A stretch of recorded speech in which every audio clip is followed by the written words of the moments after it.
Hello friends, welcome to my channel विज्ञान में friends मो भाबुची आपण माने समस्त बहुत भलरे थिबे। फ्रेंड्स आज मु आपण मानक पय नै आसीची बहुत इंपोर्टेंट क्लास टे जो थिरे आमे 100 एबव एमसीक्यू डिस्कशन करबा को जाउछे। ए जो एमसीक्यू गुडी को आमे डिस्कशन करबा तार लास्ट वीडियो रे मु आपण मानक पय नै आसीथिली थियोरी टे जो थिरे थिला विभिन्न प्रकार जो विकास विषय रे आपणकर शारीरिक आवेगिक बौद्धिक नैतिक ସବୁ ପ୍ରକାର ସାମାଜିକ ସବୁ ବିକାଶର ଥିଓରି ଗୁଡ଼ିକ ମୁଁ ଭିଭିଡଲି ଡିସ୍କସନ୍ କରିଛି। ଏଣ୍ଡ ଯେଉଁମାନେ ମୋର ସେ ଭିଡ଼ିଓଟି ଦେଖି ନାହାନ୍ତି ସେମାନଙ୍କ ପାଇଁ ମୁଁ କମେଣ୍ଟରେ ପିନ୍ କରିଦେବି, ଆପଣମାନେ ଚାହିଁଲେ ସେଠୁ ଦେଖିପାରିବେ। ତ ସେଇ ରିଲେଟେଡ୍ ଆଜି ଆମେ 100 MCQ ଡିସ୍କସନ୍ କରିବା। ଏଇ ଭିଡ଼ିଓଟି ଯଦି ଆପଣମାନେ ଦେଖୁଛନ୍ତି ଆପଣମାନଙ୍କର ଯାହା ବି ଡେଭଲପମେଣ୍ଟ ରିଲେଟେଡ୍ ଯେଉଁ ବି ଆପଣଙ୍କର ଡାଉଟ୍ ଥିଲା ସବୁ କ୍ଲିୟର ହେଇପାରିବ। तो फ्रेंड्स जदि आपण मानक मोर भिडियोटी भल लगुथाए लाइक शेयर एंड कमेंट करने को आदौ भी भूलिए ना। एंड जदि चैनल नुआ अच्छा एंड सब्सक्राइब कर दौरान आपण मानकर OTT and junior teacher qualify करवा बहुत इजी हो। तो फ्रेंड्स एवं स्टार्ट करवा। निम्नोक्त मध्यरु केउटी मानसिक स्वास्थ्य अवस्थार लक्षण नुहे। ये जो नुहे कहला फ्रेंड्स आपण मानू क्वेश्चन एमिति दिए नुहे टाइप रो जोटा कि आपण मानक मन रे डाउट आसीबो जाकि आपण माने भूल कर देबे। केमति हबो ना आपण माने एठी मानसिक स्वास्थ्य अवस्थार लक्षण जाय पढ़ी देबे नुहेटा पढ़िबेनी तो एठी आपण आंसर निश्चय भूल कर देबे। तो सेति पई मु बारंबार कहे आपण जते बेले क्वेश्चन पाउचंती प्रथमे क्वेश्चन टी को भलो भाबे पढ़िबे देन आपण आंसर पाकु जिबे। आपण जदि क्वेश्चन टी भलो भाबे पढुचंती आंसर आपण को निश्चय आसीजिबो। तो मानसिक स्वास्थ्य अवस्थार लक्षण नुहे मानसिक विकार मुक्त अवस्था, मानसिक चाप विहीन अवस्था, मानसिक ताना अवस्था एगुड़िक सब होची मानसिक स्वास्थ्य अवस्थार लक्षण। किंतु शारीरिक और मानसिक सुस्थावस्था शारीरिक और मानसिकर सुस्थ अवस्थाटा मानसिक स्वास्थ्य अवस्थार लक्षण नुहे। कहीं एठी आपणकर शारीरिकटी हेतु एठी आपणकर शारीरिकटी जोड़ी हे रही तो सेतिपई आपणकर आंसर हे जिवो डी। निम्नोक्त मध्यरु केउटी शिशुर एक आवेग नुहे। आवेग आमे डिस्कशन करिथिलु आपणकर आवेग हेउची क्षणस्थायी जहाँकि जदि आपण एबे हसुचंती आउ टिके परे आपण हुए तो क्रोधरे आसिकी रागी जिबे आउ टिके परे हुए तो किछि सिचुएशन आसीबो आपण भय पाई जिबे। तो सेति पई आवेग हेउची क्षणस्थायी एंड आवेग दुई प्रकारर प्रीतिकर और प्रीतिकर दुई प्रकारर आवेग आपणकर जो रहिला आनंद कौतूहल स्नेह एगुड़िक सब रहिला आपणकर प्रीतिकर भितरे एंड आपणकर जो ईर्षा एंड आपणकर जो क्रोध एगुड़िक सब रहिला प्रीतिकर आवेग मध्यरे। तो आवेग नुहे कोटा जोटी नुहे टाइप रो क्वेश्चन थिबो जोटा आपणकर आवेग हेइथिबो ताकू आपण काटी देबे जोटा बळी पड़िबो सेटा आवेग नुहे। आपणकर कौतूहलटी गोटे आवेग आनंद गोटे आवेग स्नेह गोटे आवेग किंतु आपणकर खेलटी गोटे आवेग नुहे। जणे साधारण शिशु 5 वर्ष बयस बेलकू प्राय केतोटी शब्द आहरण करिथाए 2000 22 24 26 तो आपणकर 22 शब्द एंड पंचम श्रेणी शेष बेलकू गोटे पिला 5000 शब्द आहरण करिथाए एंड षष्ठ श्रेणी शेष बेलकू से 50,000 शब्द आहरण करिथाए। खेल एक स्वतः प्रवृत्त कार्य यह किए कहिथिले कोलबर्ग पियाजे पावलोव हरलक। तो आपणकर खेल एक स्वतः प्रवृत्त कार्य एकथा हरलक कहिथिले। तो फ्रेंड्स मु सब बेले कहिथाए जते बेले भी आपण म क्लास करूचंती आपण माने पाखरे गोटे कॉपी एंड पेन निश्चय रखंतु एंड इंपोर्टेंट गुडी को टिके नोट कर नियंतु। काहाकू शिशुर समस्त विकासर पृष्ठभूमि रूपे विवेचना करा जायछि। समस्त विकास सबु विकासर पृष्ठभूमि कोठू सबु विकासर फाउंडेशन टी तैयारी हैछि नैतिक मानसिक शारीरिक आवेगिक। प्रथम आपणकर जदि पिलाटीर शारीरिक विकास ठीक हो जाउची ताहले तार सबु प्रकार विकास ठीक भाबे होई परिबो। केउटी आद्य बाल्यावस्थार एक आवेग नुहे आवेग नुहे केतेबेले कहूची आद्य बाल्यावस्था ତ ଆଦ୍ୟ ବାଲ୍ୟାବସ୍ଥାର ବୟସ ସୀମା ଆପଣଙ୍କର କେତେ? 3 ରୁ 6 ବର୍ଷ। ତ କୌତୂହଳ, କ୍ରୋଧ, ଅନୁକରଣ, ଦୁଃଖ, ତ ଆପଣଙ୍କର ଅନୁକରଣଟି ଏକ ଆବେଗ ନୁହେଁ। ଶିଶୁର ବିକାଶ କେଉଁ ଉପାଦାନ ଦ୍ୱାରା ପ୍ରଭାବିତ ହୋଇଥାଏ? ବିକାଶଟି କୋଉ ଉପାଦାନ ଦ୍ୱାରା ପ୍ରଭାବିତ ହୋଇଥାଏ? କେବଳ ବଂଶାନୁଗୁଣ, କେବଳ ପରିବେଶ, ଉଭୟ ବଂଶାନୁଗୁଣ ଓ ପରିବେଶ, ପରିପକ୍ୱନ। ତ ଫ୍ରେଣ୍ଡସ୍ ଆପଣଙ୍କର ଶାରୀରିକ ବିକାଶଟି ଉଭୟ ବଂଶାନୁଗୁଣ ଓ ପରିବେଶ ଦ୍ୱାରା ପ୍ରଭାବିତ। କେଉଁଟି ଆବେଗକୁ ସୂଚାଏ ନାହିଁ? କୋଉଟା ଗୋଟେ ଆପଣଙ୍କର ଆବେଗ ନୁହେଁ। ଆପଣଙ୍କର ଆନନ୍ଦ, ଦୁଃଖ, କୌତୂହଳ ସବୁ ଗୋଟେ ଗୋଟେ ଆପଣଙ୍କର ଆବେଗ, କିନ୍ତୁ ସହିଷ୍ଣୁତାଟା ଗୋଟେ ଆବେଗ ନୁହେଁ। ବିକାଶର କେଉଁ ଅବସ୍ଥାରେ ଶିଶୁ ଠିକ୍ ଓ ଭୁଲ ମଧ୍ୟରେ ପାର୍ଥକ୍ୟ ବୁଝିପାରେ? ଠିକ୍ ଓ ଭୁଲ। ଶୈଶବାବସ୍ଥା, ଆଦ୍ୟ ବାଲ୍ୟାବସ୍ଥା, ପ୍ରାନ୍ତ ବାଲ୍ୟାବସ୍ଥା, ପ୍ରାକ୍ କୈଶୋରାବସ୍ଥା। ଠିକ୍ ଓ ଭୁଲର ପାର୍ଥକ୍ୟ ସେ ବୁଝିପାରେ ଆଦ୍ୟ ବାଲ୍ୟାବସ୍ଥା ବେଳକୁ, ମାନେ 3 ରୁ 6 ବର୍ଷ ମଧ୍ୟରେ ପିଲା ଠିକ୍ ଭୁଲ ମଧ୍ୟରେ ପାର୍ଥକ୍ୟ ବୁଝିବା ଆରମ୍ଭ କରିଦେଇଥାଏ। ନିମ୍ନୋକ୍ତ ଉକ୍ତି ମଧ୍ୟରୁ କେଉଁଟି ଠିକ୍? ଶିଶୁର ମାନସିକ ବିକାଶ ତାହାର ପରିବେଶ ଉପରେ କେବଳ ନିର୍ଭର କରେ। ଶିଶୁର ମାନସିକ ବିକାଶ କେବଳ ବଂଶାନୁଗୁଣ ଉପରେ ନିର୍ଭର କରେ। ଶିଶୁର ମାନସିକ ବିକାଶ ଉଭୟ ପରିବେଶ ଓ ବଂଶାନୁଗୁଣ ଉପରେ ନିର୍ଭର କରେ। ଶିଶୁର ମାନସିକ ବିକାଶ ତାହାର ପୁସ୍ତକଗତ ଜ୍ଞାନ ଉପରେ ନିର୍ଭର କରେ। ତ ଫ୍ରେଣ୍ଡସ୍ ଆପଣଙ୍କର ଶିଶୁର ମାନସିକ ବିକାଶ ତାହାର ପରିବେଶ ଉପରେ କେବଳ ନିର୍ଭର କରେ। ଏଟା ଆପଣଙ୍କର ଆଦୌ ବି ଠିକ୍ ନୁହେଁ, କାହିଁକିନା ତା ସହିତ ବଂଶାନୁଗୁଣ ଜଡ଼ିତ ହେଇ ରହିଛି। ଶିଶୁର ମାନସିକ ବିକାଶ କେବଳ ବଂଶାନୁଗୁଣ କହିଲା, କେବଳ ବଂଶାନୁଗୁଣ ନୁହେଁ, ତା ସହିତ ପରିବେଶ ଜଡ଼ିତ ହେଇ ରହିଛି। ତେଣୁ ଆପଣଙ୍କର ଆନ୍ସର ହେଇଯିବ ଶିଶୁର ମାନସିକ ବିକାଶ ଉଭୟ ପରିବେଶ ଓ ବଂଶାନୁଗୁଣ ଉପରେ ନିର୍ଭର କରେ।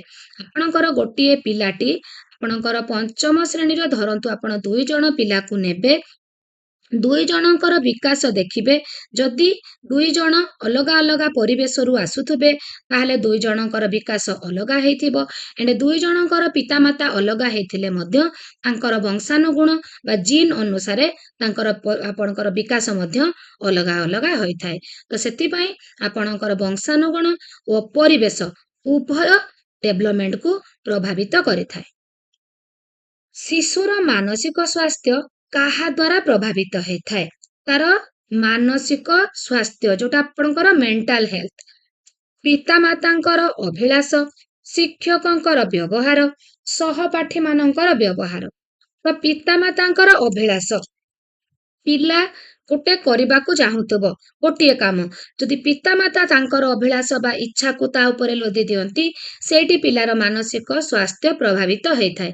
ଏଣ୍ଡ ଶିକ୍ଷକଙ୍କର ବ୍ୟବହାର, ଯେତେବେଳେ ଶିକ୍ଷକ ଗୋଟିଏ ପିଲାକୁ ସବୁବେଳେ ରାଗୁଥିବେ ଏଣ୍ଡ ଆଉ ଗୋଟେ ପିଲାକୁ ସବୁବେଳେ ଭଲ ପାଉଥିବେ, ତ ଯାହା ଉପରେ ରାଗୁଥିବେ ତାର ମାନସିକ ସ୍ୱାସ୍ଥ୍ୟ ନିଶ୍ଚୟ ପ୍ରଭାବିତ ହବ। ଏଣ୍ଡ କ୍ଲାସରେ ଗୋଟିଏ ପିଲାକୁ ଯଦି ଆପଣ ବାରମ୍ବାର କ୍ୱେଶ୍ଚନ ପଚାରନ୍ତି, ତ ଆଉ ଗୋଟେ ପିଲା ମଧ୍ୟ ତାର ମାନସିକ ସ୍ୱାସ୍ଥ୍ୟ ପ୍ରଭାବିତ ହୋଇଥାଏ। ଏଣ୍ଡ ସହପାଠୀମାନଙ୍କ ବ୍ୟବହାର, ସାଙ୍ଗମାନଙ୍କ ମଧ୍ୟରେ ଯୋଉ ବ୍ୟବହାର ସବୁ ହୁଏ ତାହା ମଧ୍ୟ ପିଲାର ମାନସିକ ସ୍ୱାସ୍ଥ୍ୟ ଅବସ୍ଥା ଉପରେ ପ୍ରଭାବିତ କରିଥାଏ। ଉଭୟ ମେରିଟ୍ ରହିଛି ଆଣ୍ଡ ଡିମେରିଟ୍ ରହିଛି। ମାନସିକ ସ୍ୱାସ୍ଥ୍ୟ ଭଲ ହେଇପାରେ କି ଖରାପ ହେଇପାରେ, କିନ୍ତୁ ପ୍ରଭାବିତ ନିଶ୍ଚୟ ହେଉଛି ପିତାମାତା, ଶିକ୍ଷକ ଓ ସହପାଠୀଙ୍କ ଦ୍ୱାରା। ସେଥିପାଇଁ ଆନ୍ସର ହେଇଯିବ ଏ ସମସ୍ତ। କେଉଁଟି ଶିଶୁର ବିକାଶକୁ ପ୍ରଭାବିତ କରିଥାଏ?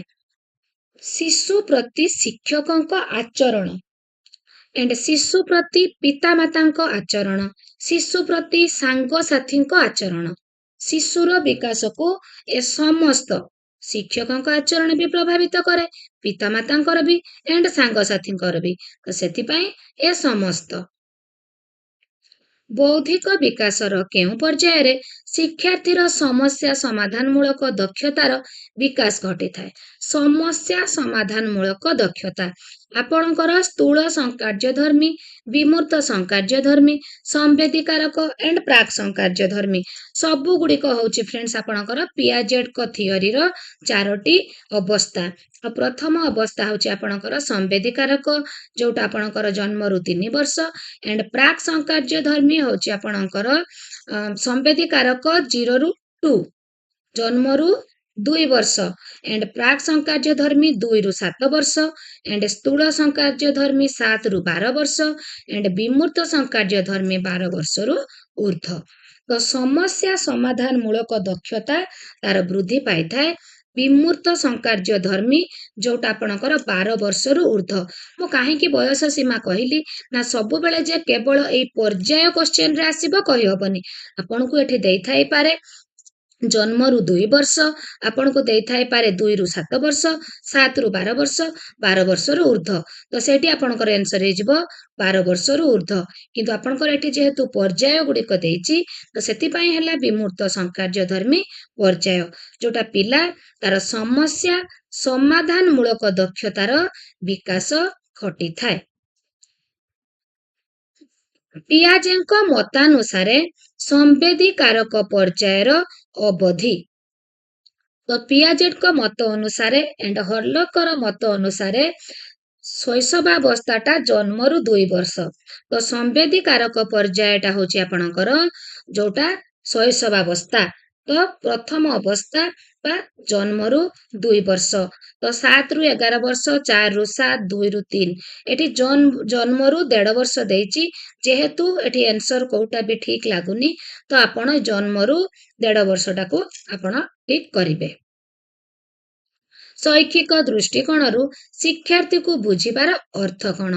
ଶିକ୍ଷାର୍ଥୀର ପ୍ରକୃତ ଓ ମାନସିକ ବୟସ ଜାଣିବା, ଶିକ୍ଷାର୍ଥୀର ନାମ ଲେଖା ବିବରଣୀ ଜାଣିବା, ଶିକ୍ଷାର୍ଥୀର ପରିବାର ବିଷୟରେ ଜାଣିବା, ଶିକ୍ଷାର୍ଥୀର ବାସସ୍ଥାନ ବିଷୟରେ ଜାଣିବା। ତ ଫ୍ରେଣ୍ଡସ୍ ଆପଣଙ୍କର ଏଠି ଦେଲା ଶିକ୍ଷାର୍ଥୀକୁ ବୁଝିବାର ଅର୍ଥ। ଆପଣ ଯୋଉ ଶିକ୍ଷାର୍ଥୀକୁ ବୁଝିବେ ତ ଶିକ୍ଷାର୍ଥୀର ପ୍ରକୃତ ଓ ମାନସିକ ବୟସ ଜାଣିବେ ଯୋଉଟା ତାର ଆପଣଙ୍କର chronological age and mental age ସେଇ ଦିଟାକୁ ପ୍ରଥମେ ଆପଣଙ୍କୁ ଜାଣିବା ପାଇଁ ପଡିବ ହେଲେ ଆପଣ ଶିକ୍ଷାର୍ଥୀକୁ ବୁଝି ପାରିବେ।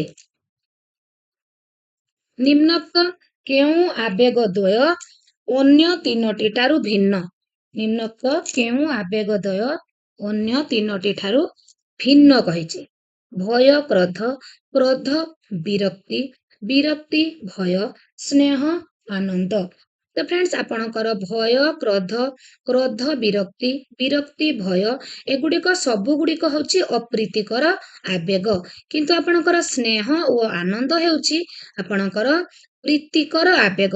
ଯେହେତୁ ଏ ତିନୋଟି ଯାକ ଅପ୍ରୀତିକର ଆବେଗର ଯାଉଛି ତ ସେଥିପାଇଁ ଆପଣଙ୍କର ଆନ୍ସର ହେଇଯିବ ଡି। ଏଇଟା ହଉଛି ପ୍ରୀତିକର ଆବେଗ। ପିଆଜେଙ୍କ ମତାନୁଯାୟୀ କେଉଁଟି ସ୍ଥୂଳ ସଂକାର୍ଯ୍ୟ ଧର୍ମୀ ପର୍ଯ୍ୟାୟ ଅଟେ? ସ୍ଥୂଳ ସଂକାର୍ଯ୍ୟ ଧର୍ମୀ କୋଉଠି କହିଥିଲି ମୁଁ ସ୍ଥୂଳ ସଂକାର୍ଯ୍ୟ ଧର୍ମୀ ଆପଣଙ୍କର 7 ରୁ 12 ବର୍ଷ। ତ 7 ରୁ 12 ବର୍ଷ ମାନେ ଆପଣଙ୍କର କୋଉଟା ହେବ 7 ରୁ 12 ଆପଣଙ୍କର ପରବର୍ତ୍ତୀ ବାଲ୍ୟାବସ୍ଥା। ପରବର୍ତ୍ତୀ ବାଲ୍ୟାବସ୍ଥା ଶୈଶବାବସ୍ଥା ହଉଛି ଆପଣଙ୍କର କେତେ 0 ରୁ 2, ଆଦ୍ୟ ବାଲ୍ୟାବସ୍ଥା 2 to 7 ଏଣ୍ଡ ପରବର୍ତ୍ତୀ ବାଲ୍ୟାବସ୍ଥା ହଉଛି ଆପଣଙ୍କର 7 to 12। ତ ସେଥିପାଇଁ ହେଲା ଆପଣଙ୍କର ପରବର୍ତ୍ତୀ ବାଲ୍ୟାବସ୍ଥା। କେଉଁଟି ଆବେଗର ଲକ୍ଷଣ ନୁହେଁ? ଅପରିବର୍ତ୍ତନୀୟ, ଅନୁଭୂତି ଭିତ୍ତିକ, ପରିବର୍ତ୍ତନଶୀଳ, ସାମୟିକ। ଦେଖନ୍ତୁ ଫ୍ରେଣ୍ଡସ୍ ଆପଣଙ୍କର ଅପରିବର୍ତ୍ତନୀୟ ମାନେ ପରିବର୍ତ୍ତନ ହବନି। ମୁଁ ପ୍ରଥମରୁ କହିଥିଲି ଆବେଗଟି ହେଉଛି କ୍ଷଣସ୍ଥାୟୀ। କାହିଁକି ନା ଆପଣ ଏବେ ରାଗିଛନ୍ତି କ୍ରୋଧ କରିଛନ୍ତି ମାନେ କଣ ଆପଣ ଜୀବନ ସାରା ସେମିତି କ୍ରୋଧୀ ହେଇକି ରହିବେ? ଆପଣ ଆଦୌ ହସିବେନି, ଆଦୌ ଭୟ କରିବେନି, ଆପଣ ଆଦୌ ଈର୍ଷା କରିବେନି, ଆପଣ ଆଦୌ ବି କିଛି ଅଲଗା ଆବେଗ ଦେଖେଇବେନି।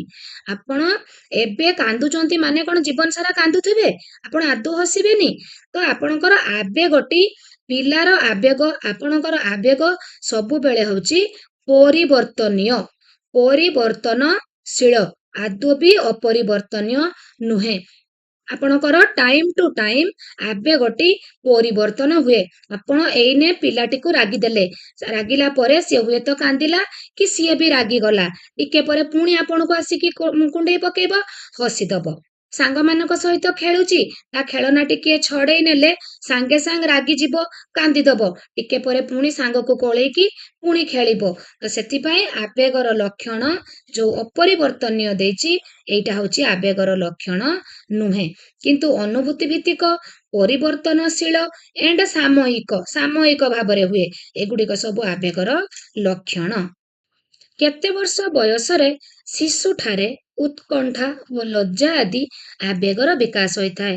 2 ବର୍ଷ, 5 ବର୍ଷ, 12 ବର୍ଷ, 18 ବର୍ଷ। ତ ଫ୍ରେଣ୍ଡସ୍, ଆପଣଙ୍କର 5 ବର୍ଷ। ଶିକ୍ଷାର୍ଥୀମାନଙ୍କର ଆଚରଣ ଅନୁଧ୍ୟାନ କରିବା ପାଇଁ କେଉଁ ପଦ୍ଧତି ଅବଲମ୍ବନ କରାଯାଇଥାଏ? ଆଚରଣକୁ ଅନୁଧ୍ୟାନ କରିବେ। ପିଲାଟିର ଆଚରଣ ଆପଣ ପର୍ଯ୍ୟବେକ୍ଷଣ ମାଧ୍ୟମରେ ଜାଣିବେ, ନା ସାକ୍ଷାତକାର ମାଧ୍ୟମରେ ଜାଣିବେ, ନା ସମ୍ପରୀକ୍ଷଣ ମାଧ୍ୟମରେ, ନା ଉପରୋକ୍ତ ସମସ୍ତ? ଆପଣ ପିଲାର ଆଚରଣକୁ ଅନୁଧ୍ୟାନ କରିବାକୁ ହେଲେ ଆପଣଙ୍କୁ 3ଟି ଯାକ ଉପାୟ ଅବଲମ୍ବନ କରିବାକୁ ପଡିବ। ଯୋଉଟା ବି ଚାହିଁବେ ଆପଣ ଗୋଟେ ନେଇପାରିବେ। ତ ସେଥିପାଇଁ ଉପରୋକ୍ତ ସମସ୍ତ। ବିକାଶର କେଉଁ ଅବସ୍ଥାରେ ଶିଶୁ ଠିକ୍ ଓ ଭୁଲ ମଧ୍ୟରେ ପାର୍ଥକ୍ୟ ବୁଝିପାରେ? ଶୈଶବାବସ୍ଥା, ଆଦ୍ୟ ବାଲ୍ୟାବସ୍ଥା, ପ୍ରାନ୍ତ ବାଲ୍ୟାବସ୍ଥା, ପ୍ରାକ୍ କୈଶୋରାବସ୍ଥା। ବିକାଶର କେଉଁ ଅବସ୍ଥାରେ ପିଲାଟି ଠିକ୍ ଭୁଲ ମଧ୍ୟରେ ପାର୍ଥକ୍ୟ ଜାଣିପାରେ? ଆଦ୍ୟ ବାଲ୍ୟାବସ୍ଥା, 3 ରୁ 6 ବର୍ଷ ମଧ୍ୟରେ। ସେ କୋଉ କାମ ଠିକ୍ କରୁଛି, କୋଉ କାମ ଭୁଲ କରୁଛି। କାହାକୁ ଶିଶୁର ସମସ୍ତ ବିକାଶର ପୃଷ୍ଠଭୂମି ରୂପେ ବିବେଚନା କରାଯାଉଛି? ତ ଆପଣଙ୍କର ଶାରୀରିକ ବିକାଶ। ଆଦ୍ୟ ବାଲ୍ୟାବସ୍ଥାର ଆବେଗ ନୁହେଁ, ଅନୁକରଣ। ଶିଶୁର ଭାଷାର ବିକାଶରେ ନିମ୍ନୋକ୍ତ ଘଟଣା ଗୁଡ଼ିକ କେଉଁ କ୍ରମରେ ଘଟେ? ଶିଶୁର ଯୋଉ ଭାଷାର ବିକାଶଟି ହଉଛି ଛୋଟବେଳେ, ସେ ପ୍ରଥମେ କୋଉ କ୍ରମରେ, କୋଉ ସିକ୍ୱେନ୍ସରେ ତାର ଡେଭଲପମେଣ୍ଟଟି ହେଇଥାଏ? ପ୍ରଥମେ କୁଳୁ କୁଳୁ ଶବ୍ଦ କରେ, ଦେନ୍ ଅର୍ଥହୀନ ଶବ୍ଦ କରେ, ନା ପ୍ରଥମେ ଦ୍ୱିଶବ୍ଦ ବିଶିଷ୍ଟ ସ୍ୱର କରେ, ଦେନ୍ ବାକ୍ୟାଂଶ ହୁଏ? ତ ପ୍ରଥମେ କୋଉଟା ହୁଏ? ଦେଖନ୍ତୁ, ପ୍ରଥମେ ସେ କଣ କରିବ ନା ପ୍ରଥମେ ତାର କୁଳୁ କୁଳୁ ଶବ୍ଦ କରିବ। ପ୍ରଥମେ କୁଳୁ କୁଳୁ ଶବ୍ଦ ସିଏ କରେ। ତାପରେ କଣ ହୁଏ ନା ସିଏ ହଉଛି କୁଳୁ କୁଳୁ ଶବ୍ଦ ପ୍ରଥମେ କଲା ପରେ ସିଏ ଅର୍ଥହୀନ ଶବ୍ଦ କରେ, ଯୋଉଟା ଆପଣ ବୁଝିପାରିବେ ନାହିଁ। ଦେନ୍ କଣ ହୁଏ ନା 2 ଅକ୍ଷର ବିଶିଷ୍ଟ ସ୍ୱର ସିଏ ବାହାର କରେ। ଦେନ୍ ବାକ୍ୟାଂଶ କହିବା ଷ୍ଟାର୍ଟ କରେ। ତ ଆପଣଙ୍କର ପ୍ରଥମେ ବିଟ୍ 1, ଦେନ୍ ବିଟ୍ 2, ଦେନ୍ ବିଟ୍ 3, ଦେନ୍ ବିଟ୍ 4। ଆନ୍ସର ହେଇଗଲା ଆପଣଙ୍କର ବି। ନେକ୍ସଟ କ୍ୱେଶ୍ଚନ କୁ ଯିବା। 2 ଓ 6 ବର୍ଷ ପର୍ଯ୍ୟନ୍ତ ଅବସ୍ଥାକୁ କଣ କୁହାଯାଏ? 2 ରୁ 6। ଆଦ୍ୟ ବାଲ୍ୟାବସ୍ଥା, ଶୈଶବାବସ୍ଥା, ପ୍ରାନ୍ତ ବାଲ୍ୟାବସ୍ଥା, ପ୍ରାକ୍ କୈଶୋରାବସ୍ଥା। ତ ପିଆଜେଟ୍ ଏଣ୍ଡ ହର୍ଲକଙ୍କ ମତରେ ଜନ୍ମରୁ 2 ବର୍ଷ ହଉଛି ଶୈଶବାବସ୍ଥା। ଏଣ୍ଡ ଆପଣଙ୍କର ଯୋଉଟା ଆମର ଶାରୀରିକ ପର୍ଯ୍ୟାୟରେ ରହୁଛି 3 ରୁ 6 ହଉଛି ଆଦ୍ୟ ବାଲ୍ୟାବସ୍ଥା, କିନ୍ତୁ ପିଆଜେଟ୍ଙ୍କ ମତରେ 2 ରୁ 7 ବର୍ଷ ହଉଛି ଆଦ୍ୟ ବାଲ୍ୟାବସ୍ଥା। ତ ସେଥିପାଇଁ 2 ରୁ 6 ବର୍ଷ ପର୍ଯ୍ୟନ୍ତ ଅବସ୍ଥାକୁ ଆଦ୍ୟ ବାଲ୍ୟାବସ୍ଥା କୁହାଯାଉଛି। ଯେହେତୁ ପିଆଜେଟ୍ 2 ରୁ 7 ବର୍ଷ ବୟସକୁ ଆଦ୍ୟ ବାଲ୍ୟାବସ୍ଥା କହୁଛନ୍ତି, ତ ସେଥିପାଇଁ 2 ରୁ 6 ବର୍ଷ ପର୍ଯ୍ୟନ୍ତ ଅବସ୍ଥାକୁ ଆପଣ ଆଦ୍ୟ ବାଲ୍ୟାବସ୍ଥା ଟିକ୍ କରିବେ। କେଉଁଟି ଆବେଗକୁ ସୂଚାଏ ନାହିଁ? ଏଇଟା ଆମେ କରିକି ଗଲେ ସହିଷ୍ଣୁତା। କ୍ରମବର୍ଦ୍ଧିଷ୍ଣୁ ବିକାଶମୂଳକ ଅବସ୍ଥାରେ ଘଟୁଥିବା ବୌଦ୍ଧିକ ଓ ସକ୍ରିୟ ଆଚରଣର ସଂଗଠନ ତଥା ଉପଯୋଜନମୂଳକ କ୍ରମିକତା ହିଁ ବୁଦ୍ଧି। ଏହି ସଂଜ୍ଞା କିଏ ଦେଇଥିଲେ? କ୍ରମବର୍ଦ୍ଧିଷ୍ଣୁ ବିକାଶମୂଳକ ଅବସ୍ଥାରେ ଘଟୁଥିବା ବୌଦ୍ଧିକ ଓ ସକ୍ରିୟ ଆଚରଣ ଆପଣଙ୍କର ସ୍ପିୟରମ୍ୟାନ୍, ଜିନ୍ ପିଆଜେ, ଗାଲ୍ଟନ, ଟରମାନ। ଆପଣଙ୍କର ଜିନ୍ ପିଆଜେଟ୍। ନିମ୍ନଲିଖିତ ଗୁଡ଼ିକ ମଧ୍ୟରୁ କେଉଁଟି ନକାରାତ୍ମକ ପୁନର୍ବଳନର ଉଦାହରଣ? ଆପଣଙ୍କର 2 ପ୍ରକାର ପୁନର୍ବଳନ ରହୁଛି, ସକାରାତ୍ମକ ଏଣ୍ଡ ନକାରାତ୍ମକ। ଭଲ, ଖୁବ୍ ଭଲ, ଠିକ ଅଛି। ଯେତେବେଳେ ଆପଣ ଏଇଟା ପିଲାକୁ କୁହନ୍ତି, ତ ଏଇଟା କହୁଛି ଆପଣ ସକାରାତ୍ମକ ୱେରେ ଗଲେ, କିନ୍ତୁ ଯେତେବେଳେ ଆପଣ ବିରକ୍ତି ପ୍ରକାଶ କରନ୍ତି, ଏଇଟା ହଉଛି ନକାରାତ୍ମକ ପୁନର୍ବଳନ। ଅଭିବୃଦ୍ଧି ହେଉଛି ଗୁଣାତ୍ମକ ପ୍ରକ୍ରିୟା, ଜୈବିକ ପ୍ରକ୍ରିୟା, ଲକ୍ଷ୍ୟାଭିମୁଖୀ ପ୍ରକ୍ରିୟା, ଆଚରଣଗତ ପରିବର୍ତ୍ତନ ପ୍ରକ୍ରିୟା। ତ ଅଭିବୃଦ୍ଧି ହେଉଛି ଜୈବିକ ପ୍ରକ୍ରିୟା। ଆଦ୍ୟ ବାଲ୍ୟାବସ୍ଥା କେଉଁ ସମୟକୁ କହନ୍ତି? 2 ରୁ 6 ବର୍ଷ। Very very important question friends. ନିଜର ସଫଳତାରେ ଶିକ୍ଷାର୍ଥୀ ନିଜର କେଉଁ ଆବେଗଟି ପ୍ରକାଶ କରେ? ନିଜେ ଯେତେବେଳେ ସିଏ ସଫଳତା ପାଉଛି, କୌତୂହଳ, ପ୍ରେମ, ଆନନ୍ଦ, ଅନୁରାଗ, ସେତେବେଳେ ସିଏ ଆନନ୍ଦ ପ୍ରକାଶ କରେ। ନିମ୍ନଲିଖିତ ମଧ୍ୟରୁ କେଉଁଟି ଶିଶୁର ବିକାଶ ସହ ସମ୍ପର୍କିତ ନୁହେଁ? ତାର ଡେଭଲପମେଣ୍ଟ ହଉନି। ସିଲେଇ କରିବା, ସାଇକେଲ ଚଳାଇବା, ହୃତ୍ପିଣ୍ଡର ଆକାର ବଢିବା, ବଗିଚା କାମ କରିବା। ତ ଫ୍ରେଣ୍ଡସ୍ ଦେଖନ୍ତୁ, ସିଲେଇ କରିବା, ତାର ହସ୍ତର କାର୍ଯ୍ୟ କରିବାର କ୍ଷମତା ବଢିଛି ବୋଲି ସିଏ ସିଲେଇ କରିପାରୁଛି। ଏଣ୍ଡ ହାତର ଗୋଡର କାର୍ଯ୍ୟ କରିବାର କ୍ଷମତା, ମାଂସପେଶୀର ସ୍ଥୂଳତା ଆସିଛି ବୋଲି ସେ ସାଇକେଲ ଚଳାଇ ପାରୁଛି ଏଣ୍ଡ ବଗିଚା କାମ କରିପାରୁଛି। ବଟ୍ ହୃତ୍ପିଣ୍ଡର ଆକାର ବଢିବା, ମୁଁ ପ୍ରଥମରେ ଥିଓରି କ୍ଲାସରେ କହିଥିଲି, ଯେତେବେଳେ ଆକାର ଏଣ୍ଡ ଓଜନ ବଢିଥାଏ ତାହା ହେଉଛି ବୃଦ୍ଧି, କିନ୍ତୁ ଯେତେବେଳେ କାର୍ଯ୍ୟ କରିବାର କ୍ଷମତା ବଢିଥାଏ ତାହା ହେଉଛି ବିକାଶ। ବହୁତ ଇଜିଲି ମନେ ରଖିବେ ଆପଣ। ଯେତେବେଳେ ଆପଣଙ୍କର ପିଲାଟିର ହାତର, ଗୋଡର କିମ୍ବା ତାର ଓଜନ ବଢୁଛି, ତାର ଉଚ୍ଚତା ବଢୁଛି, ସେତେବେଳେ ସେଟା ହେଉଛି ବୃଦ୍ଧି। କିନ୍ତୁ ଯେତେବେଳେ ପିଲାଟି କାର୍ଯ୍ୟ ଅଧିକା କରିପାରୁଛି, ଆଜି 1 କେଜିର ପଥର ଉଠେଇ ପାରୁଥିଲା, 6 ମାସ ପରେ 5 କେଜିର ପଥର ଉଠେଇ ପାରୁଛି, ତ ହାତର ତାର କର୍ମକୁଶଳତା ବଢୁଛି, ତ ସେଇଟା ହେଉଛି ବିକାଶ। ତ ଏଠି କହୁଛି ବିକାଶ ନୁହେଁ। ହୃତ୍ପିଣ୍ଡର ଆକାର ବଢିବା ଏଇଟା ବିକାଶ ନୁହେଁ। ଆକାର ବଢିବା, ଓଜନ ବଢିବା, ପରିମାଣରେ ବଢିବା, ଏଇଟା ହେଉଛି ସବୁ ବୃଦ୍ଧି। 10 ବା 12ରୁ 13 ବା 14 ବର୍ଷ ପର୍ଯ୍ୟନ୍ତ ଅବସ୍ଥାକୁ କଣ କୁହାଯାଏ? ତ ଆପଣଙ୍କର ଜନ୍ମରୁ 3 ବର୍ଷ ଶୈଶବାବସ୍ଥା, 3 ରୁ 6 ବର୍ଷ ଆଦ୍ୟ ବାଲ୍ୟାବସ୍ଥା, 6 ରୁ 10-12 ବର୍ଷ ହଉଛି ଆପଣଙ୍କର ପ୍ରାନ୍ତ ବାଲ୍ୟାବସ୍ଥା ଏଣ୍ଡ 10-12ରୁ 13-14 ହଉଛି ଆପଣଙ୍କର ପ୍ରାକ୍ କୈଶୋରାବସ୍ଥା। ଭେରି ଭେରି ଇମ୍ପୋର୍ଟାଣ୍ଟ ଫ୍ରେଣ୍ଡସ୍, ଯାହା ବି କହୁଛି ଲେଖି ନିଅନ୍ତୁ। ଏକ୍ଜାମରେ ତ ନିଶ୍ଚୟ ଆସିବ, ଆପଣ ଏକ୍ଜାମ ଦେଇ ଆସିଲେ ମତେ କମେଣ୍ଟ କରିବେ। ନିମ୍ନୋକ୍ତ ମଧ୍ୟରୁ କେଉଁଟି ଆବେଗ ସହ ସମ୍ପର୍କିତ ନୁହେଁ? ଆପଣଙ୍କର ଆବେଗ ନୁହେଁ। ଈର୍ଷା, କ୍ରୋଧ, ସ୍ନେହ ସବୁ ତ ଗୋଟେ ଗୋଟେ ଆବେଗ। ତ ଏଠି ବଳି ପଡିଲା କଣ? ସହିଷ୍ଣୁତା। କେଉଁ ଆବେଗକୁ ଆଦ୍ୟ ବାଲ୍ୟାବସ୍ଥାରେ ଦେଖାଯାଏ ନାହିଁ? ଆଦ୍ୟ ବାଲ୍ୟାବସ୍ଥାରେ ପିଲାଠାରେ ଆପଣ କେଉଁ ଆବେଗଟିକୁ ଦେଖିପାରନ୍ତି ନାହିଁ ବା ପିଲା ପ୍ରକାଶ କରେ ନାହିଁ? କ୍ରୋଧ, ଭୟ ତ ସିଏ ଜନ୍ମରୁ ଆପଣ ତା ପାଖରେ ଦେଖିପାରିବେ। କ୍ରୋଧ, ଭୟ, ତାପରେ ଆଦ୍ୟ ବାଲ୍ୟାବସ୍ଥାରେ ସିଏ ଈର୍ଷା ମଧ୍ୟ କରେ। ଆପଣ ତା ଭାଇଟି ଯୋଉ ତା ମାକୁ ମୋ ମା କହିକି କୁଣ୍ଡେଇ ନବ, ସାଙ୍ଗେ ସାଙ୍ଗେ ତା ଭାଇକୁ ପେଲିକି ସିଏ ମୋ ମା ବୋଲି କହିକି କୁଣ୍ଡେଇ ନଉଥିବ। ତ କ୍ରୋଧ, ଭୟ, ଈର୍ଷା ସବୁ ଆଦ୍ୟ ବାଲ୍ୟାବସ୍ଥାରେ ଦେଖାଯାଏ।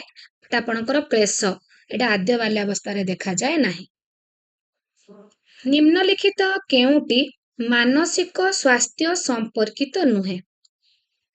ପାରିପାର୍ଶ୍ବିକ ଅବସ୍ଥା, ଶ୍ରେଣୀବିହୀନ ଶିକ୍ଷାଦାନ, ବିଭିନ୍ନ ବ୍ୟକ୍ତିମାନଙ୍କ ସହ ସମ୍ପର୍କ, ପିତାମାତାଙ୍କ ମନୋଭାବ। ତ ମାନସିକ ସ୍ୱାସ୍ଥ୍ୟ ଅବସ୍ଥା ସମ୍ପର୍କିତ ନୁହେଁ। ଆପଣଙ୍କର ଶ୍ରେଣୀବିହୀନ ଶିକ୍ଷାଦାନ, ଏଇଟା ହଉଛି ଆପଣଙ୍କର ମାନସିକ ସ୍ୱାସ୍ଥ୍ୟ ସମ୍ପର୍କିତ ନୁହେଁ। ନିମ୍ନୋକ୍ତ ମଧ୍ୟରୁ କେଉଁଟି ସାମାଜିକ ବିକାଶକୁ ସୂଚାଏ ନାହିଁ? ସାମାଜିକ ବିକାଶ, ସୋସିଆଲ ଡେଭଲପମେଣ୍ଟ, ଅନ୍ୟମାନଙ୍କ ସହ ସମ୍ପର୍କ, ଏଟା ସାମାଜିକ ବିକାଶକୁ ନିଶ୍ଚୟ ସୂଚେଇଥାଏ। ଗୋଷ୍ଠୀରେ ମିଶି ଚଳିବା, ଏଟା ବି ଆପଣଙ୍କର ସାମାଜିକ ବିକାଶ। ଗୋଷ୍ଠୀ ବା ଜାତିର ନିୟମ ମାନିବା। ବଟ୍ ସମସ୍ୟା ସମାଧାନ, ଏଟା ସାମାଜିକ ବିକାଶକୁ ସୂଚାଏ ନାହିଁ। ଆଚରଣଗତ ପରିବର୍ତ୍ତନ ପ୍ରକ୍ରିୟାକୁ କଣ କୁହାଯାଏ? ବୃଦ୍ଧି, ଶିକ୍ଷଣ, ଜ୍ଞାନ, ବୋଧ।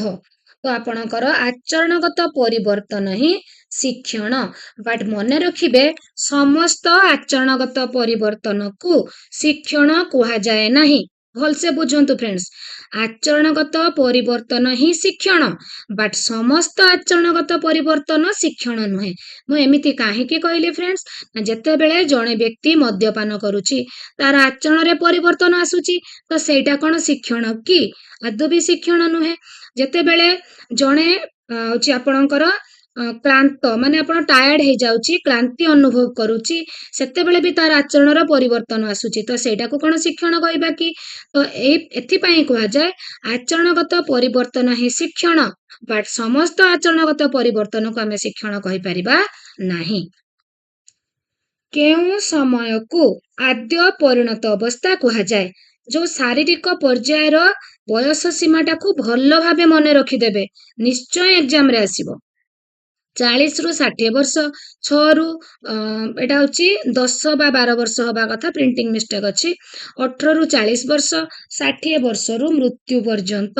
ତ 18 ରୁ 40 ବର୍ଷ ହଉଛି ଆଦ୍ୟ ପରିଣତ ଅବସ୍ଥା, ଏଣ୍ଡ 40 ରୁ 60 ହଉଛି ପରିଣତ ଅବସ୍ଥା। ନିମ୍ନୋକ୍ତ ମଧ୍ୟରୁ କେଉଁଟି ମାନସିକ କାର୍ଯ୍ୟ ନୁହେଁ?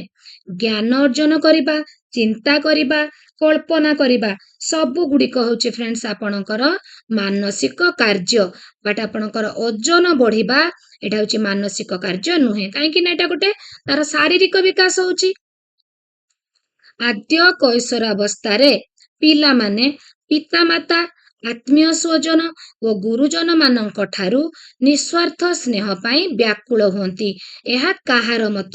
ତ ଫ୍ରେଣ୍ଡସ୍, ମତାମତ ରିଲେଟେଡ କ୍ୱେଶ୍ଚେନ୍ ତ ନିଶ୍ଚୟ ଆସିବ। ମୋର ତ ଚ୍ୟାନେଲରେ ଅଲରେଡି ଗୋଟେ ମତାମତ ରିଲେଟେଡ ଭିଡିଓ ଅଛି, ତଥାପି ମୁଁ ଆପଣମାନଙ୍କ ପାଇଁ ବହୁତ ଜଲ୍ଦି ଚେଷ୍ଟା କରୁଛି ମତାମତ ରିଲେଟେଡ ଆଉ ଗୋଟେ ଭିଡିଓ ଆଣିବା ପାଇଁ। ତଥାପି ତ ଆପଣମାନଙ୍କର ଏଇ ଯୋଉ ଡିସ୍କସନ ସମୟରେ ଯୋଉ ମତାମତ ଆସୁଛି ତାକୁ ଭଲ ଭାବେ ମନେ ରଖନ୍ତୁ। ଏକଥା କହିଥିଲେ ହର୍ଲକ୍। ଆଦ୍ୟ କୈଶୋରାବସ୍ଥାରେ ପିଲାମାନେ ପିତାମାତା, ଆତ୍ମୀୟ ସ୍ୱଜନ ଓ ଗୁରୁଜନଙ୍କ ଠାରୁ ନିଃସ୍ୱାର୍ଥ ସ୍ନେହ ପାଇଁ ବ୍ୟାକୁଳ ହୁଅନ୍ତି। Very very important question. ନିମ୍ନୋକ୍ତ ମଧ୍ୟରୁ କେଉଁଟି ଆବେଗ ନୁହେଁ? ଦୁଃଖ, ସ୍ନେହ, କୌତୂହଳ ସବୁଗୁଡ଼ିକ ଆବେଗ। ସମସ୍ୟା ସମାଧାନଟି ଆବେଗ ନୁହେଁ। ଶିଶୁଟି ଭୟଭୀତ ବା କ୍ରୋଧିତ ହେବା କେଉଁ ଲକ୍ଷଣକୁ ସୂଚାଇଥାଏ? ପିଲାଟି ଭୟଭୀତ ହଉଛି କିମ୍ବା କ୍ରୋଧିତ ହଉଛି, ତ ସେଇଟା ଏଇ ଯୋଉ ଭୟ କରିବା ଏଣ୍ଡ କ୍ରୋଧ କରିବା, ଆପଣମାନଙ୍କୁ ସମସ୍ତଙ୍କୁ ଆସିଥିବ ଆନ୍ସର, ମୁଁ ଜାଣିଛି। ସେଟା ହଉଛି କଣ? ଆବେଗିକ ବିକାଶ। କାହାକୁ ଶିଶୁର ସମସ୍ତ ବିକାଶର ପୃଷ୍ଠଭୂମି ରୂପେ ବିବେଚନା କରାଯାଇଛି? This is very very important. ସେଟା ହଉଛି ଆପଣଙ୍କର ଶାରୀରିକ ବିକାଶ। ଗୋଟିଏ ଆପଣ ଦେଖିବେ, ଯେତେବେଳେ ଆପଣଙ୍କର ଦେହ ଭଲ ନଥିବ ସେତେବେଳେ ଆପଣଙ୍କ ମନ ବି ଭଲ ଲାଗେନି, ତ ଶାରୀରିକ ବିକାଶ ଭଲ ନଥିଲେ ମାନସିକ ବିକାଶ ବି ଭଲ ହେଇପାରେନି। ଦେନ୍ ଆପଣଙ୍କୁ ଅନ୍ୟମାନଙ୍କ ସହିତ କଥା ହେବାକୁ ଇଚ୍ଛା ହୁଏନି, ଯାହାକି ଆପଣଙ୍କର ସାମାଜିକ ବିକାଶ ବି ହେଇପାରେନି।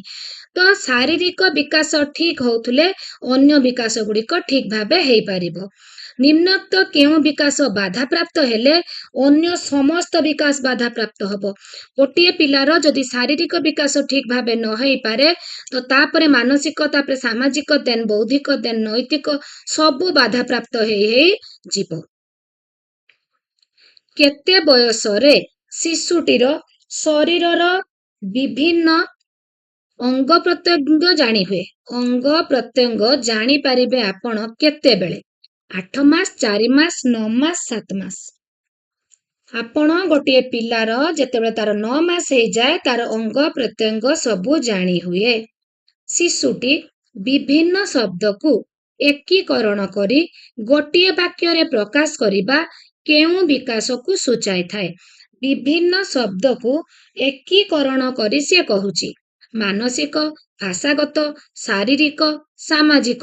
ଭାଷାଗତ। ଜନ୍ମ ସମୟରେ ଶିଶୁର କେଉଁ ଅଙ୍ଗଟି ଅନ୍ୟାନ୍ୟ ଅଙ୍ଗ ତୁଳନାରେ ବୃଦ୍ଧି ହୋଇ ସାରିଥାଏ? ଗୋଡ଼, ଚକ୍ଷୁ, ମୁଣ୍ଡ, ହାତ। ଜନ୍ମ ସମୟରେ ଶିଶୁର ଆପଣଙ୍କର ବୃଦ୍ଧି ହେଇ ସାରିଥାଏ କୋଉଟା? ଆପଣଙ୍କର ପିଲାର ମୁଣ୍ଡଟି। ଶରୀର ଯେମିତି ବଡ ହଉଛି, ମୁଣ୍ଡ ଯଦି ବଡ ହୁଅନ୍ତା ତାହେଲେ ଆପଣ ଚିନ୍ତା କଲେ ମୁଣ୍ଡଟା କେତେ ବଡ ହେଇଥାନ୍ତା। ତାହେଲେ ପିଲାଟି ଜନ୍ମ ସମୟରେ ତାର ମୁଣ୍ଡର ବୃଦ୍ଧିଟି ହୋଇସାରିଥାଏ। କେତେ ବର୍ଷ ବୟସରେ ଲିଙ୍ଗର ବିକାଶ ଦ୍ରୁତତର ହୋଇଥାଏ?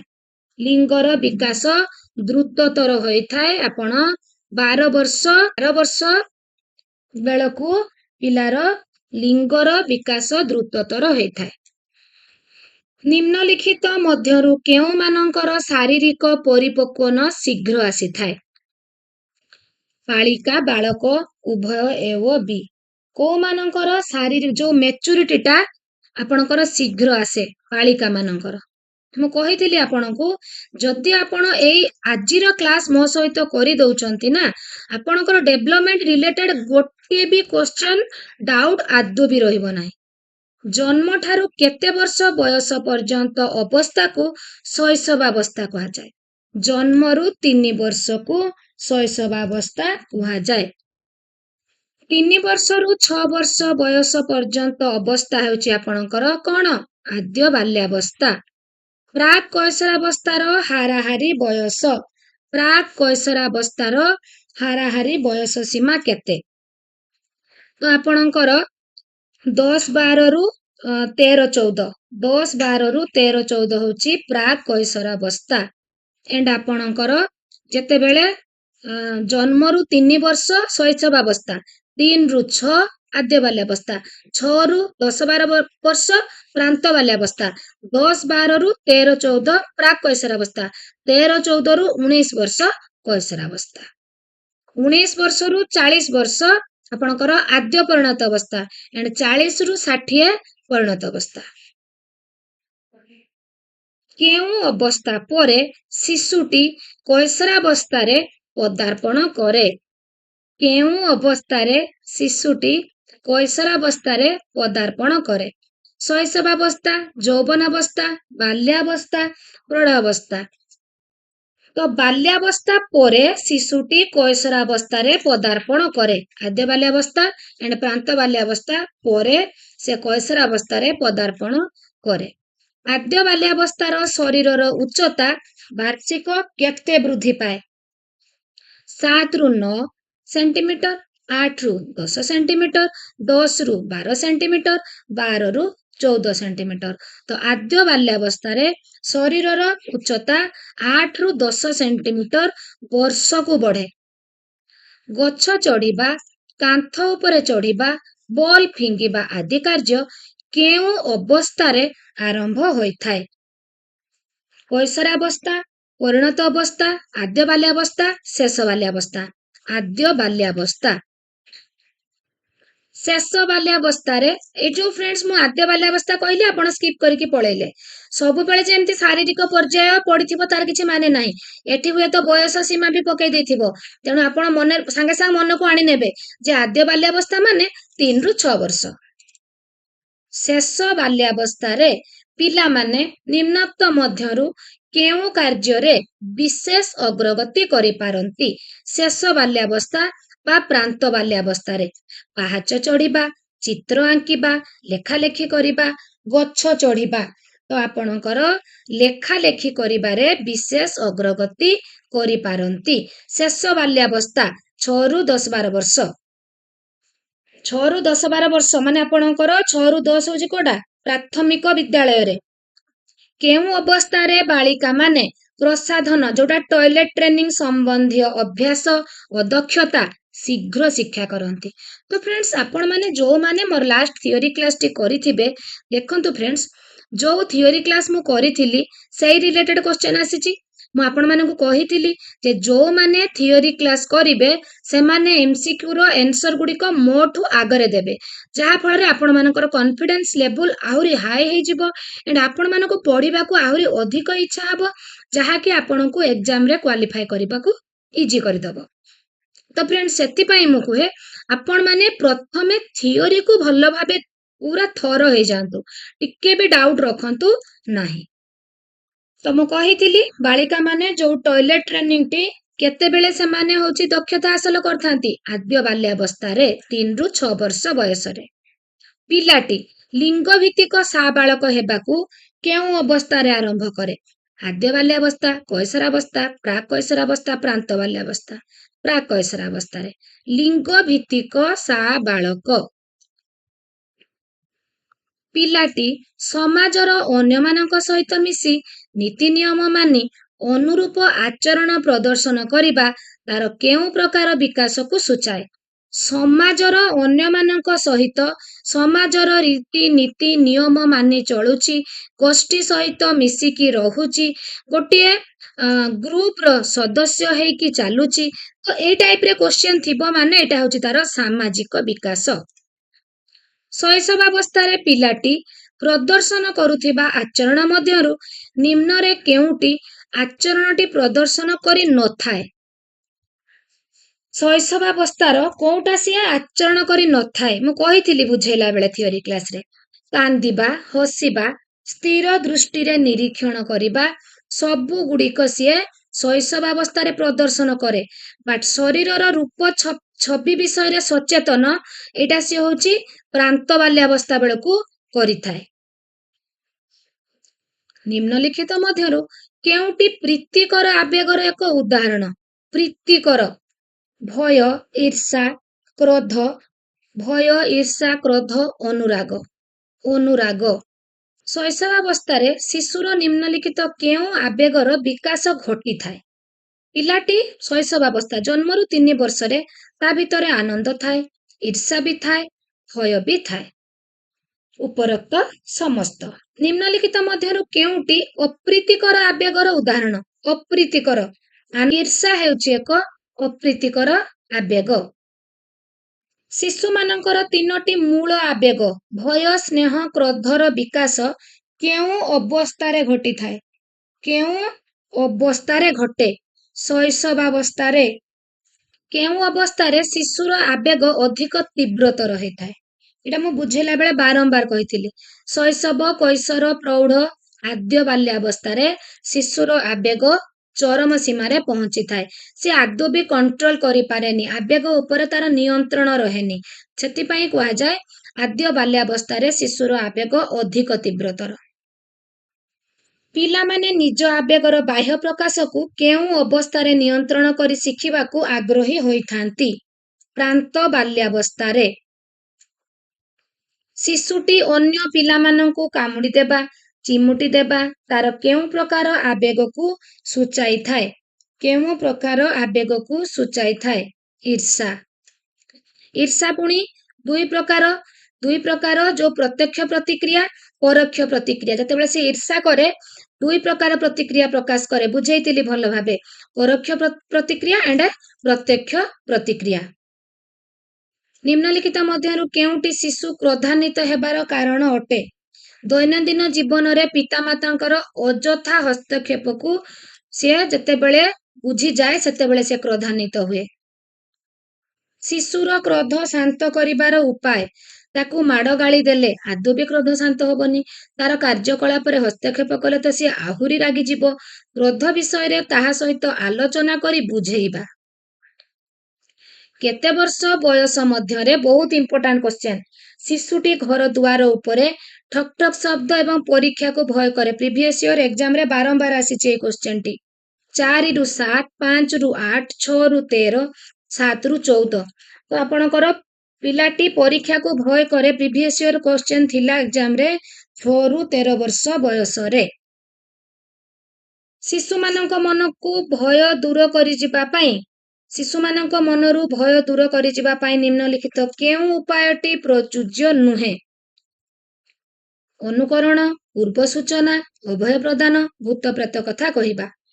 ତ ପ୍ରଯୁଜ୍ୟ ନୁହେଁ ତା ମନରୁ ଭୟ ଦୂର କରିବା ପାଇଁ। ଅନୁକରଣ, ପୂର୍ବ ସୂଚନା, ଅଭୟ ଏଇଟା ଆପଣଙ୍କର ଭୂତ ପ୍ରେତ କଥା କହିବା। ଭୂତ ପ୍ରେତ କଥା କହିଲେ ତାଙ୍କ ମନରୁ ଭୟ ଦୂର ହେଇଯିବ ନା, ଆହୁରି ଅଧିକ ଭୟ ଆସିବ। ନିମ୍ନଲିଖିତ ମଧ୍ୟରୁ କେଉଁଟି ଏକ ସକାରାତ୍ମକ ଆବେଗ? ସ୍ନେହ। ଶିଶୁମାନେ ସେହି ଶିକ୍ଷକଙ୍କୁ ସ୍ନେହ କରନ୍ତି ଯିଏ ସ୍ନେହୀ।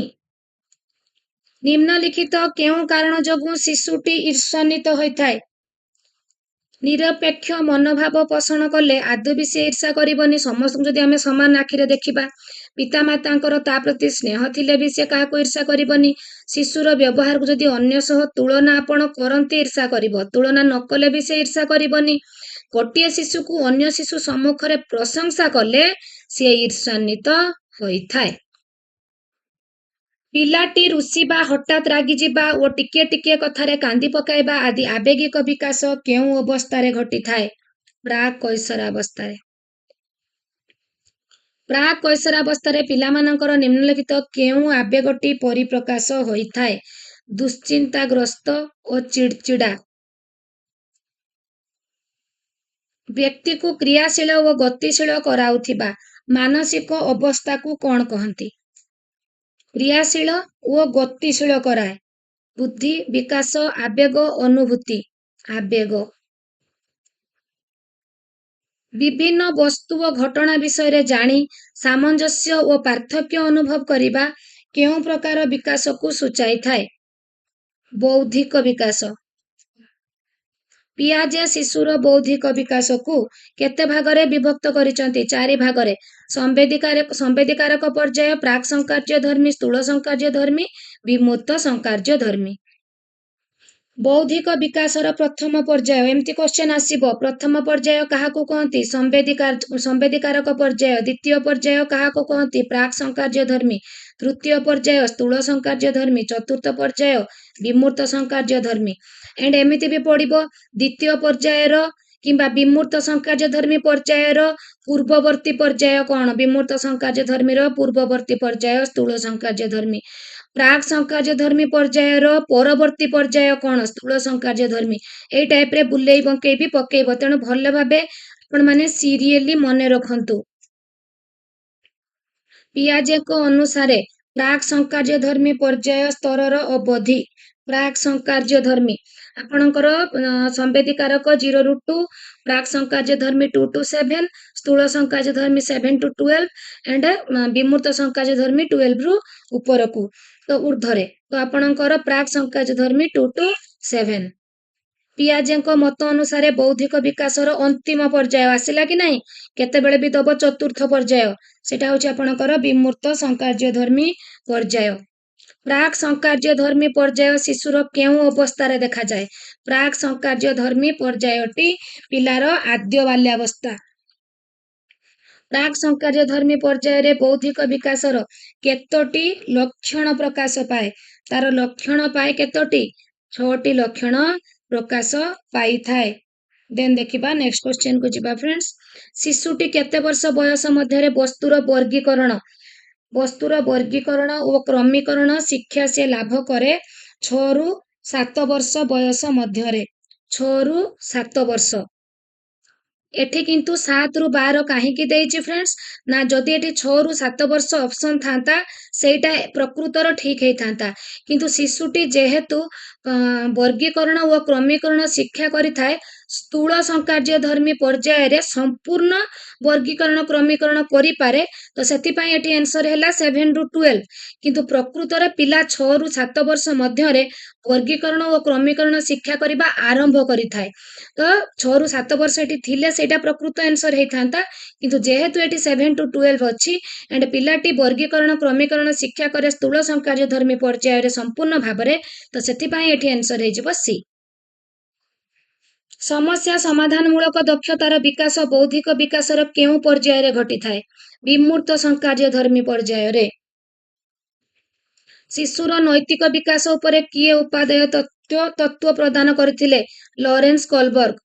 ନିମ୍ନଲିଖିତ ମଧ୍ୟରୁ କେଉଁଟି ଶିଶୁର ଆଦ୍ୟ ବାଲ୍ୟାବସ୍ଥାରେ ଘଟୁଥିବା ନୈତିକ ବିକାଶର ଅଂଶ ଅଟେ? ତ କେତେବେଳେ କହୁଛି? ଆଦ୍ୟ ବାଲ୍ୟାବସ୍ଥାରେ।